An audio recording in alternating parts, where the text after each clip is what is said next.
OWS Week was caught completely off guard this week with the anniversary of police attack on Scott Olsen turning into a renewed show of force by a resurgent Oakland. The phalange of the rally was made up of Take Back the Plaza, Overnight Vigil, and the FTP marchers. Our intrepid correspondents have also made haste over the last 7 days to talk to the veterans occupying the D.C. Peace Vigil and to East Los Angeles for Fort Lucero eviction standoff with the Sheriff's Department. NYC put on a show of force with enemies of the state march in solidarity with Bradley Manning, Julian Assange, and 14 anonymous detainees. Need we remind all rulers again that this occupation is not leaving? I realized that. He was carrying it the other way. On October 25, 2011, hundreds of violent police officers raided Occupy Oakland's home base at Oscar Grant Plaza to evict protesters and remove their belongings. Police used tear gas, flashbang grenades, and other less-than-lethal munitions to subdue the crowd. The brutal raid garnered international attention. In fact, seasoned overseas journalists likened scenes in Oakland to Tahrir Square. The whole world watched in horror as militarized police attacked peaceful protesters, arresting 96. Thousands of people returned to the square that night to take a stand. The battle for the plaza turned downtown Oakland into a war zone. Scott Olsen, a young Marine veteran who had survived 2 tours of duty in Iraq, was critically injured by a projectile which seemed aimed at him intentionally. The young vet hit the ground with a fractured skull, and when fellow protesters attempted to help him, they were also fired on.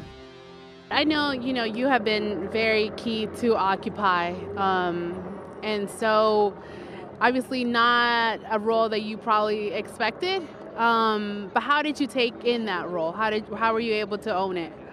Well, I certainly did not expect being put in that role, but, once I saw that, the way that I energized the movement and that people looked up to me, I had to take ownership of it and do my best to give a voice to Occupy Oakland. Has Oakland reached out to you, or the mayor itself reached out to you and to see how you're doing? Not really. The mayor did visit me in the hospital, and she was the last person I wanted to see then.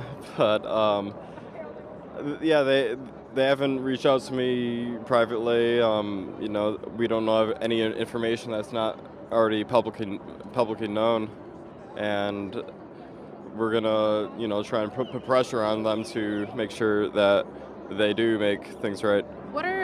Has there been any developments in your case? Because I know that it was mentioned that they were going to look into it. Have there been any developments that you know of? Well, recently, a couple of weeks ago, Oakland Police Department announced punishing 44 officers, and they confirmed that one of those officers punished was the one who shot me. So that's a recent development, and we're planning on filing a lawsuit within a couple of weeks.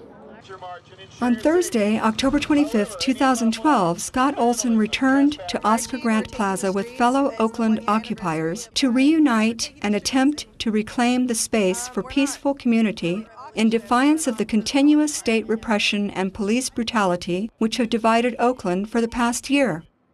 How do you feel about the march tonight being called the Police March? Does that go along with the message of Occupy, or what would you say?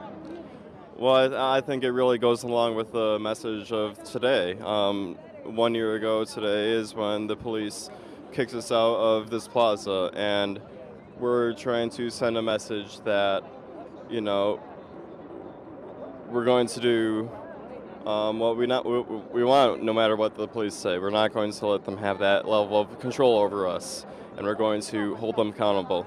And I think saying police is a great way of doing that. Occupy Oakland says it's time to fight back against local, national, and global austerity, saying the people need to reclaim the commons and exercise their right to organize in city centers. Across the country, protesters from several organizations calling themselves enemies of the state united October 26th for a rally and march in New York City in solidarity with Bradley Manning, Julian Assange, anonymous detainees, and all political prisoners. The watchword of the march was freedom, to exercise the right to speak and assemble peacefully without fear of government retribution. Protesters highlighted these dangerous times as laws deny constitutional rights, whistleblowers and journalists are persecuted, and the rulers attempt to keep 99%ers the world over blind and ignorant of the truth. We are free, we will be heard, we are not afraid. Over in East Los Angeles, occupiers and community allies continued foreclosure revolt at Fort Lucero, once a home to a family, now fortified against illegal eviction and sheriff's deputies. Supporters gathered for respite at a successful neighborhood outreach picnic and a Dia de los Muertos event at the Maravilla Historical Society. The foreclosure protection work in Los Angeles is echoed by Occupy locations across the United States.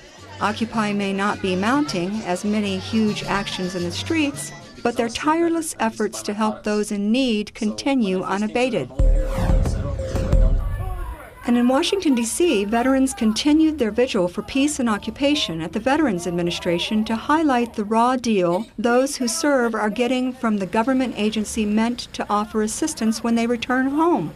OWS Week talked to key participants and filmed as Department of Homeland Security tried to sweep men who served their country into the gutter. Mainstream media continues to criminally suppress news of all dissent in the U.S. as it relentlessly spews an election campaign between two corporate candidates whose positions on all major issues are virtually the same.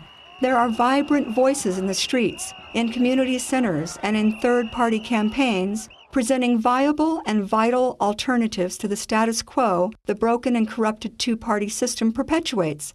But one would never know it listening to talking heads who get their paychecks from the same corporations who control Democrats and Republicans. It has become fairly obvious that the 1% who rule the planet have stacked the deck against the 99%. However, it is impossible to place all the blame on the rulers and their minions. The lack of diligence on the part of the people in Western societies who ignore reality in favor of entertainment and propaganda is indeed much to blame for the degradation of the planet and the disintegration of human society. On the turning away from the pale and downtrodden could very well become the anthem of the supposedly progressive citizens in the U.S. who support a party which has colluded in every respect with endless war, suppression of civil liberties, and draconian austerity measures. The fact is that Occupy Wall Street and its community, veteran, anti-war, and pro-environment allies have not been joined in their efforts to bring about a better future by the remnants of the liberal middle class who profess allegiance to a party rather than their country.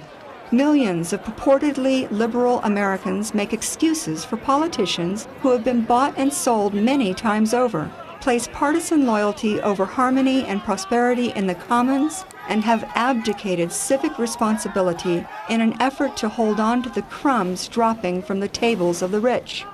It is popular to designate activists who lay it all on the line as a radical fringe. It is this radical fringe, however, who holds the key to a door to a future for the world and the species which inhabit it. That door is rapidly closing.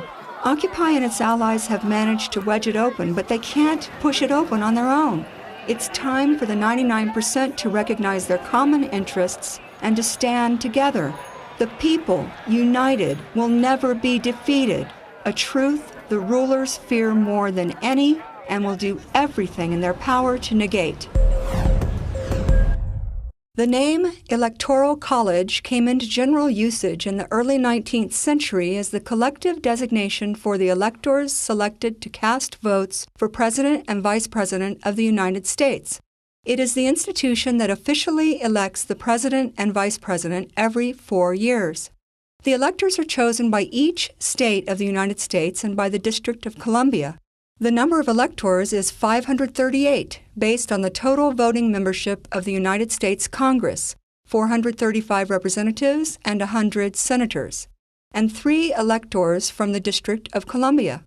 Voters in each state and the District of Columbia cast ballots selecting electors pledged to presidential and vice presidential candidates. In nearly all states, electors are awarded on a winner-take-all basis to the candidate who wins the most votes in that state. The constitutional theory behind the indirect election of both the President and Vice President of the United States is that while the Congress is popularly elected by the people, the President and Vice President are elected to be executives of a federation of independent states. Each state is allocated as many electors as it has representatives and senators in the United States Congress. Since the most populous states have the most seats in the House of Representatives, they also have the most electors or electoral college votes. In practice, however, the winner-take-all manner of allocating a state's electors generally decreases the importance of minor parties. Many proponents of the Electoral College, however, see its negative effect on third parties as a good thing. They argue that the two-party system has provided stability as it protects the most powerful office in the country from control by what the proponents view as regional minorities. This until the contenders can moderate their views to win broad, long-term support from across the entire nation. But what if, from the time of inception of the Electoral College system, a handful of corporate entities have managed to rise to prominence so as to exercise control over media in a manner that third-party candidates, regardless of their argument, would be viewed by the public as radical outcasts? And would moderation by such candidates in their position not mean parting with the best interests of the people altogether? This might sound far-fetched, but the rise to power of media and corporate moguls like the Australian-born Rupert Murdoch and his fall from grace via the phone-tapping scandal in the UK have highlighted the credibility of control via mass media argument. Green Party candidate Jill Stein may be one such victim of the Electoral College system and the dark forces that have grown around it to consolidate power for the 1% via a two-party system. The environmentally friendly anti-war, anti-nuclear weapons stance of her party is regularly portrayed as outlandish by corporate media such as Fox News. The News International phone hacking scandal, dubbed Rupertgate by the press, is an ongoing controversy involving a subsidiary of News Corporation. The group was accused of engaging in phone hacking, police bribery, and exercising improper influence. Investigations conducted from 2005 to 2007 confirmed that the phone hacking activities hit celebrities, politicians, and even the British royal family. Fox News, as a subsidiary of Murdoch's News Corporation, has been involved in campaigns of misinformation on behalf of corporate interests.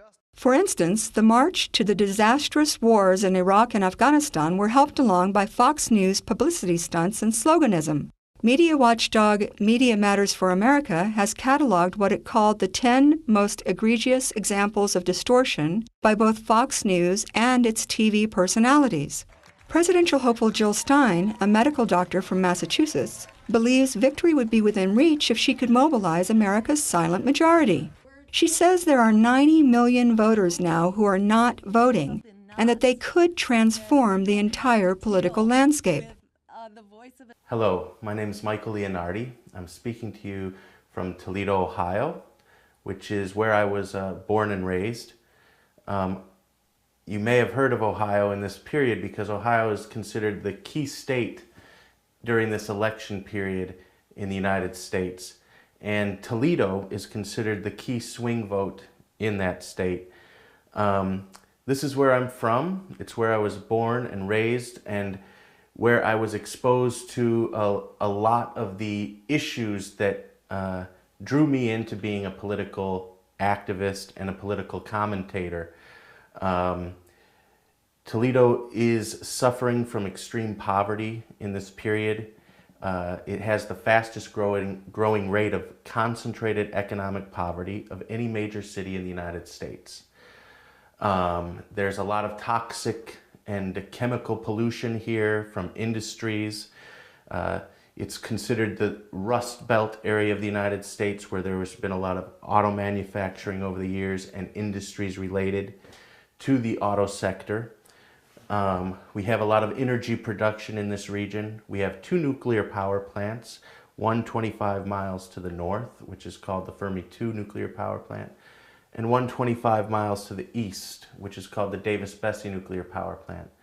Both of these nuclear plants are aging, and they have a lot of difficult problems to deal with. And they are considered very dangerous by community and citizen activists that are watching over the conditions of these reactors. This is something that helped to inspire me to become politically active. So I'll be talking to you a little bit about issues regarding some of this. In this presidential election, I'm a couple things. Over the last year or so, I was involved with the Occupy movement in Toledo. And so, as many people know, the Occupy movement is challenging the corporate rule, the corporate oligarchy that exists in the United States. And I'm also an organizer with a group called the Coalition Against Nukes. And through my work in that organization, I came to know Jill Stein, who is the Green Party's candidate for president in the United States. And I've developed a working relationship with her and am actively working on her campaign with her vice presidential candidate, Sherry Honkala. I can get right into talking about this. The United States, the way it is set up now, is not a democracy. Many of us that have been working in the social movement, in the environmental movement, on environmental and ecological justice issues for the last several decades have come to see that we're not living in a democracy here in the United States. We're living under corporate rule. The two major political parties, the Democrats and the Republicans, are completely controlled. Their agendas are completely set for them by the corporations that give them the most money. So whether it be General Electric, the #1 designer of nuclear plants in the world, along with Areva in France, or whether it be Monsanto Corporation that is pushing for genetically modifying our foods and the use of chemicals and pesticides, whatever corporation it may be, Microsoft is another one, a big one that is spending a lot of money. The banking system, Goldman Sachs and Bank of America, that are spending a lot of money on both of the major parties' political campaigns, have managed to stifle any real democratic process from taking place here in America.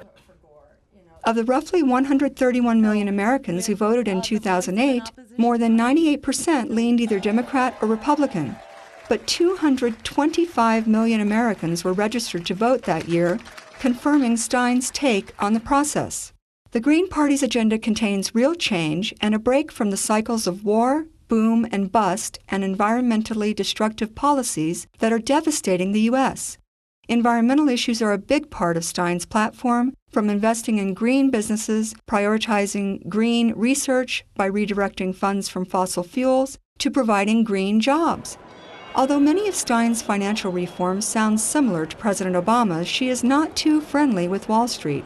Her goals include reducing homeowner and student debt, nationalizing the Federal Reserve banks, ending taxpayer-funded bailouts, and breaking up oversized banks. On issues pertaining to a functioning democracy policy ideas, such as revoking corporate personhood, repealing the Patriot Act, and cutting military spending by 50%, feature strongly. I've been working with Jill Stein on her campaign to support an alternative agenda to this two-party, corporate-controlled system. So my role is promoting her agenda and trying to get the word out through social networking and some local media and national media events, more attention to this alternative that does exist. And I would like to paint a broader picture of just how severe the political repression in the United States has become. Jill Stein, for those of you that don't know, and I encourage you all to go to look at her website, which is www.jillstein.org, to find out more information about her campaign, is a Harvard-trained medical doctor. She's a mother. She's raised children, and she practiced medicine, internal medicine, for 25 years. She's a very eloquent spokesperson on issues ranging from our health system in the United States to energy issues, to coming up with ideas to transform our financial system. She has great ideas that are brought to her through a grassroots movement from the Green Party below, and she's a great spokesperson on these issues. Her running mate, Sherry Honkala, is a longtime poverty activist, and she's been working with homeless people, people that have suffered the brunt of the economic downturn in the United States, people that are left out. There's a rising tide of homelessness in America, people that don't have roofs over their heads to sleep at night, that live oftentimes on the streets or in shelters. And Sherry Honkala, the presidential candidate for the Green Party, has been a strong advocate of these people. These two women have not been allowed to debate in the national debates here in the United States. And it's not just the Green Party that's been locked out.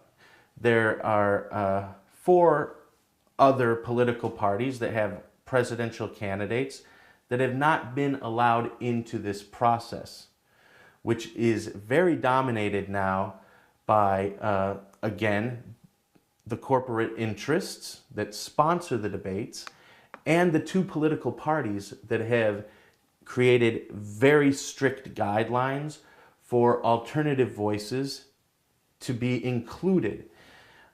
This started happening in 1988. In 1988, there was this private entity called the Commission on Presidential Debates was created. And this commission is corporate sponsored, and it's 1 Republican and 1 Democrat that run it. And their intent was to stop third-party participation and voices from the grassroots to be heard.